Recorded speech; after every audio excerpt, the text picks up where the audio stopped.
preso mais um ex-servidor da Câmara de Vereadores de Planaltina de Goiás. E está foragido um advogado que também teria participado do esquema de desvio de dinheiro do Legislativo. Polícia prende mulher que mandou irmã de 14 anos assumir crime. Quadrilha é presa no Distrito Federal e em Lusiânia, suspeita de cometer crimes em Minas Gerais. E balanço mostra a redução no número de homicídios no DF. É agora no Jornal Anhanguera, segunda edição.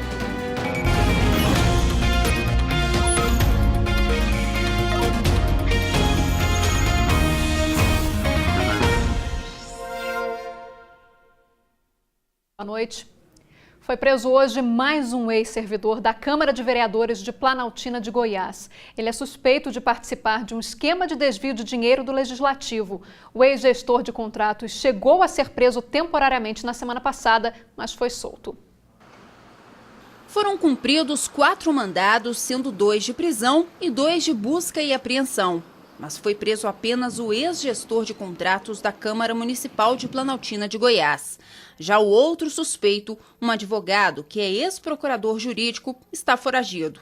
Segundo o Ministério Público, os dois atuavam juntos no município e faziam parte da associação criminosa que fraudava licitações no Legislativo. Constatou-se que os procedimentos licitatórios eles foram todos fraudados, com a participação ativa desses 2 investigados, tanto do ex-gestor quanto desse advogado, ambos agindo sob a supervisão do ex-presidente da Câmara. De acordo com o Ministério Público, o ex-gestor de contratos da Câmara de Planaltina de Goiás já estava sendo investigado por outros crimes praticados dentro do Legislativo, como aquisição de bens e contratação de serviços de forma irregular. Já o procurador jurídico é réu na ação do processo da Operação Caifás, deflagrada em abril deste ano, que apurou desvios de dinheiro da Igreja Católica de Formosa. Além do MP, a Operação Mãos à Obra também foi coordenada por promotores de justiça, delegados e agentes da Polícia Civil. Entre os presos, nas outras 3 fases, estão funcionários públicos e empresários de Planaltina, Formosa, Goiânia e Distrito Federal.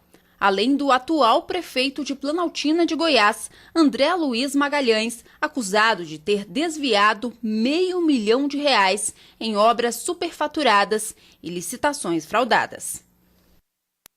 O ex-servidor preso hoje na operação deve responder por associação criminosa, fraude à licitação, falsidade ideológica e falsificação de documento público.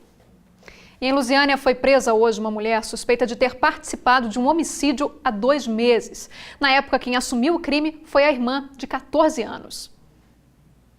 Larissa da Silva Bastos, de 18 anos, foi presa pela manhã na casa da mãe dela. Ela era a última suspeita da participação do assassinato de um homem. A polícia acredita que a motivação do crime tenha sido por causa de drogas. O crime foi no dia 14 de outubro, no Parque Estrela d'Alva 10, aqui em Lusiânia. A vítima era Ailton Alves dos Santos, de 30 anos. Segundo as investigações, ele foi morto por Larissa e mais 3 homens com golpes de machado, de faca e a pedradas. Ela confessou o crime, ela disse que estava na residência dela, os amigos chegaram, eles estavam conversando ali em frente à residência, quando um deles falou que tinha essa desavença com a vítima Ailton. Imediatamente ele foi até a residência do Ailton, que é próximo ali da residência da Larissa, né? Chamou o Ailton para fora e todos começaram a agredi-lo com machado, com faca e golpes de pedra. Ainda de acordo com a polícia, Larissa demorou a ser presa porque mandou a irmã dela, de 14 anos, assumir o crime no lugar. Posteriormente, a irmã dela, a menor, acabou confirmando que assumiu a autoria a mando da Larissa, né?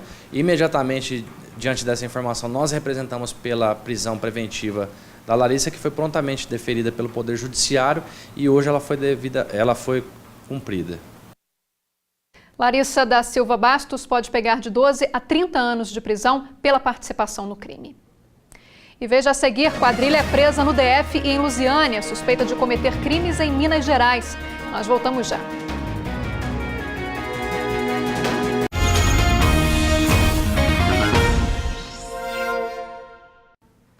A polícia prendeu uma quadrilha especializada em roubo e adulteração de veículos. Os integrantes agiam em Goiás e também em outros estados. O homem apontado como chefe do esquema estava em Lusiânia e usava uma tornozeleira eletrônica.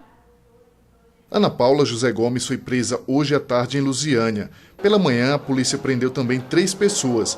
Elas são suspeitas de fazer parte de uma organização especializada em práticas criminosas como adulteração de veículos, formação de sociedades fraudulentas, tráfico de drogas e roubo. Alguns documentos falsos foram encontrados pela polícia. Parte desse material no DF, além de 3 carros usados pela quadrilha. 2 pessoas foram presas em Taguatinga, mas aquelas que seriam os chefes do grupo estavam em Lusiânia. As investigações começaram em setembro com o roubo de 2 caminhonetes de luxo na cidade de Unaí, em Minas Gerais. A polícia acredita que o autor desses crimes é Salvador Lopes dos Santos. Ele já estava em prisão domiciliar por roubo e usava uma tornozeleira eletrônica, que não teria emitido alerta mesmo estando fora do perímetro de restrição, em outro estado. Ele tem envolvimento num roubo com restrição de liberdade ocorrido no estado de Minas Gerais, está usando tornozeleira eletrônica e com certeza ele tem participação não só nesse roubo, mas em outros crimes praticados tanto no estado de Goiás como em Minas Gerais e Distrito Federal, razão pela qual houve essa operação conjunta entre as polícias civis. A mulher dele, Márcia Inácio dos Santos, também foi presa. Há indícios da participação dela no tráfico de drogas e também na corrupção de menor, considerando que o filho dela participou dos roubos em Unaí.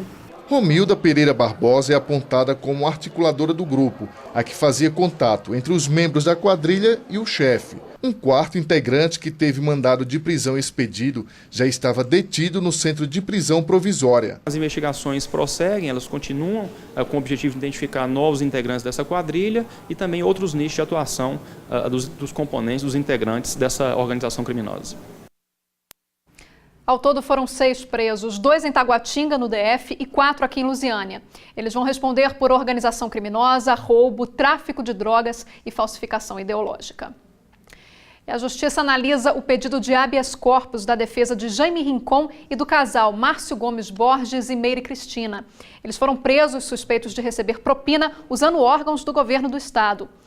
A TV Anhanguera teve acesso ao relatório da investigação que revela uma vida de luxo e ostentação. O Diário Oficial do Estado de hoje publicou a exoneração da assessora especial comissionada Meire Cristina Rodrigues. Ela e o marido, Márcio Gomes Borges, foram presos ontem pela Polícia Federal. Márcio era gerente-geral da Companhia de Desenvolvimento Econômico do Estado, a Codego, e foi afastado do cargo depois da operação. A TV Anhanguera teve acesso à decisão da Justiça Federal que determinou a prisão temporária do casal, do presidente da Codego, Júlio Vaz, e do ex-presidente da Agência Goiana de Obras, Jaime Rincon. Segundo o documento, Márcio Gomes manteve contato telefônico com os suspeitos que recebiam propina em favor do ex-governador Marconi Perillo, investigados na Operação Cash Delivery. Ligações feitas no dia em que a propina foi recebida. Os investigadores concluíram que Márcio Gomes guardava em imóveis dele dinheiro de propina da Codego. E quanto ao patrimônio luxuoso, o Ministério Público Federal entende que seja resultado dos crimes cometidos pela organização criminosa, que tem como chefe maior Marconi Perillo. O núcleo financeiro dessas associações criminosas, ele se presta justamente a receber esses recursos indevidos, direcionar esses recursos indevidos para que se chegue a um fim. É justamente isso que a gente tenta apurar. Que fins são esses? Podem ser fins eleitorais, né? Podem ser fins de enriquecimento próprio ilícito. Uma das apreensões feitas no fim de setembro, durante a Operação Cash Delivery, acabou levando a polícia a identificar uma sociedade oculta entre o ex-presidente da AGETOP, Jaime Rincon, e o presidente da Codego, Júlio César Vaz de Mello. Conversas de bate-papo entre Rincon e Júlio Vaz discutem detalhes das construções de casas de veraneio. Em uma delas, Jaime Rincon diz: Aruanã é gasto, lá é receita, se referindo à casa de Búzios. A casa na Praia da Ferradurinha está anunciada num site de hospedagem para ser alugada pelo preço de quase R$ 3.800 por dia. A decisão a que a TV Anhanguera teve acesso também explica por que a operação teria que ser feita com urgência. De acordo com o documento, o atual governo, que se retira do comando do estado de Goiás, vem acelerando os pagamentos de contratos, com o intuito de locupletar, ou seja, se abastecer dos recursos públicos desviados. A defesa de Márcio Gomes Borges e Meire Cristina Borges diz que vai provar a inocência do casal. Nós continuamos tentando, mas ainda não conseguimos contato com a defesa de Júlio César Vaz de Melo. A defesa de Marconi Perillo diz que ele não é alvo dessa operação e que não faz sentido ligar o nome dele à investigação. O governo de Goiás diz que não é parte da ação e que já exonerou os servidores presos na Operação Confraria. Em instantes, balanço mostra redução no número de homicídios no DF. Nós voltamos já.